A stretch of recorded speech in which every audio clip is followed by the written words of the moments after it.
Hello friends, स्वागत है आप सभी का मेरे चैनल पर। कैसे हो आप सब लोग? उम्मीद करती हूँ आप सब लोग बहुत ही अच्छे से होंगे। तो आज का वीडियो स्टार्ट करते हैं। अगर वीडियो अच्छा लगे तो चैनल को सब्सक्राइब करना, लाइक करना वीडियो को और शेयर करना। तो मैं आप लोगों को बता देती हूँ कि अब सभी लोगों को ये बात पता चल चुकी है कि प्रीतो हिमाचल आ चुकी है, क्योंकि काफ़ी टाइम से एक लंबा सस्पेंस बनाया हुआ था दोनों ही बहनों ने कि पैकिंग हो रही है, प्लानिंग हो रही है, बट कहाँ जा रहे हैं ये इस चीज़ को डिस्क्लोज़ नहीं कर रहे थे। काफ़ी सस्पेंस इसलिए बनाया जा रहा था ताकि लोग सोचे कि दोनों बहनों की कहीं और जाने की प्लानिंग तो नहीं है। तो इस तरीके की बहुत सारी चीज़ें दोनों बहनों ने की थी, लेकिन लोगों को, समझने वाले लोगों को समझ में आ चुका था, हमें भी समझ में आ चुका था। मुझे काफ़ी टाइम पहले ही पता चल गया था कि इनकी कहीं पे भी जाने की कोई प्लानिंग नहीं है, ये हिमाचल आ रहे हैं, तो बस हिमाचल जाने की लोगों की तैयारी थी। तो ये सब बात थी।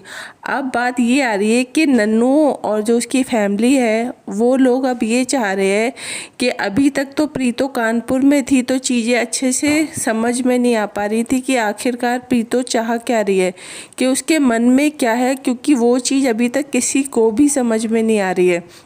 क्योंकि एक इंसान ये होता है कि दो में से एक चीज़ को क्लियर कट बोलता है, बट प्रीतो कोई भी चीज़ को ढंग से बता ही नहीं रही है कि उसको ससुराल जाना है या नहीं जाना, या रिश्ता रखना है या नहीं रखना।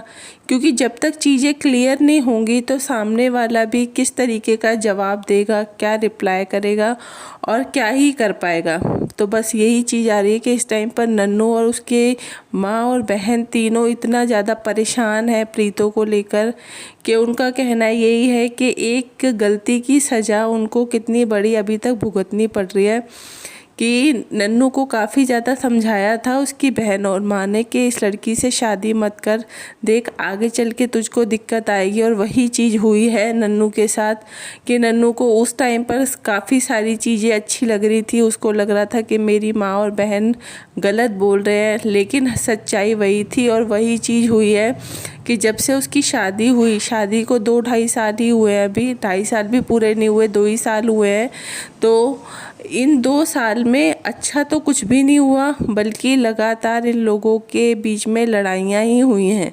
अच्छा तो काफ़ी कम ही देखने के लिए मिला है। तो ऐसी शादी का क्या फ़ायदा जिसमें हमेशा लड़ाइयाँ ही हों, आपस में ना बने, कभी कोई किसी को कुछ कह रहा है, कभी कोई किसी को कुछ कह रहा है। तो अगर यही सब चीज़ें करनी थी तो फिर आप लोगों को शादी नहीं करनी चाहिए थी, क्योंकि इसका मतलब तो यही निकल के आता है कि आप लोगों ने जो शादी की थी एक मजाक के तौर पे की थी, कि आप लोगों के लिए शादी का कोई सेंस निकल के नहीं आता कि शादी का मतलब क्या होता है। और ख़ास तौर पर आप लोग देखते हो कि शादी तो हो ही गई थी, ठीक है, उसके बाद आप लोगों का बच्चा भी आ गया, और बच्चा आने के बाद तो जो कहते हैं ना पेरेंट्स होते हैं, उनके ऊपर रिस्पॉन्सिबिलिटी और भी ज़्यादा आ जाती है बच्चे की वजह से।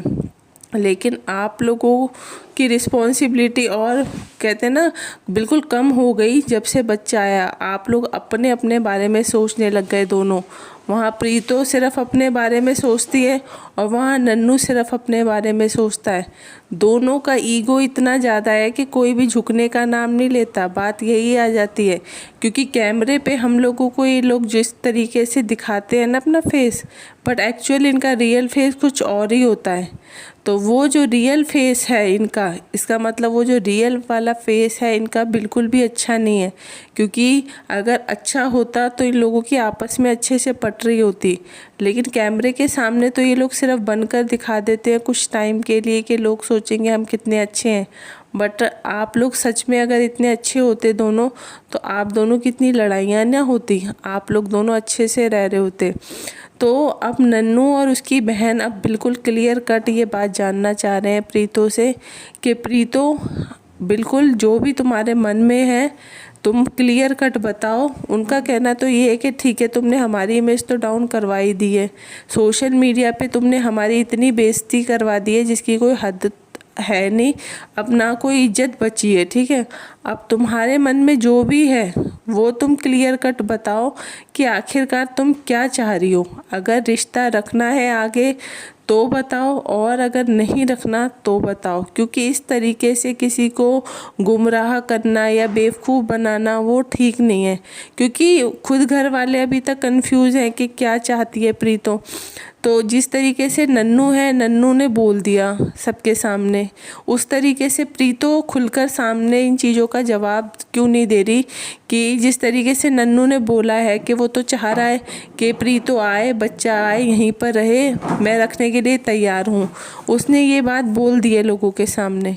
लेकिन उन चीज़ों का रिप्लाई देने के लिए प्रीतो को आना होगा सामने, या उसके घर वालों को, नन्नू के घर वालों को जवाब देना ही होगा आखिर के क्या चाहती है प्रीतो। अगर साथ में रहना है तो फिर यही है कि लड़ाइयाँ जो हैं आप लोगों के उनको सॉल्व करो, ख़त्म करो और आगे बढ़ो। लेकिन अगर तुम्हारा जवाब सीधा है कि तुम्हें आगे नहीं रहना, तलाक लेना है, तो उस चीज़ का भी जवाब दो। क्योंकि इस तरीके से अगर तुम सोचोगी कि चीज़ों को घुमा फिरा के पेश करना, तो सामने वाले लोगों को कुछ भी चीज़ें वो क्लियर नहीं हो पाती, लोग कंफ्यूज हो जाते हैं। यहाँ तक कि जो लोग इनको एक लंबे टाइम से वॉच करते हुए आ रहे हैं, बहुत टाइम पहले से लोग प्रीतो को वॉच करते हैं, जो उनके ट्रू सब्सक्राइबर्स हैं, तो वो लोग इमोशनली अटैच हो जाते हैं इन लोगों के साथ। इन लोगों को लगता है कि अगर ये लोग परेशान हैं तो इन लोगों को भी काफ़ी ज़्यादा बुरा लगता है, और अगर ये लोग खुश हो जाते हैं तो इनकी जो ट्रू सब्सक्राइबर्स हैं उनको भी लगता है कि चलो ये लोग अपनी लाइफ में खुश हैं। बट आज के समय में जो प्रीतो है, प्रीतो के जो व्यूअर्स हैं वो सबसे ज़्यादा कंफ्यूज वो इस बात को लेकर सबसे ज़्यादा है कि आखिरकार प्रीतो के मन में है क्या, प्रीतो चाह क्या रही है। अगर वो साथ रहना चाह रही है तो वो क्यों नहीं बता रही, और अगर नहीं रहना चाह रही तो क्यों नहीं बता रही।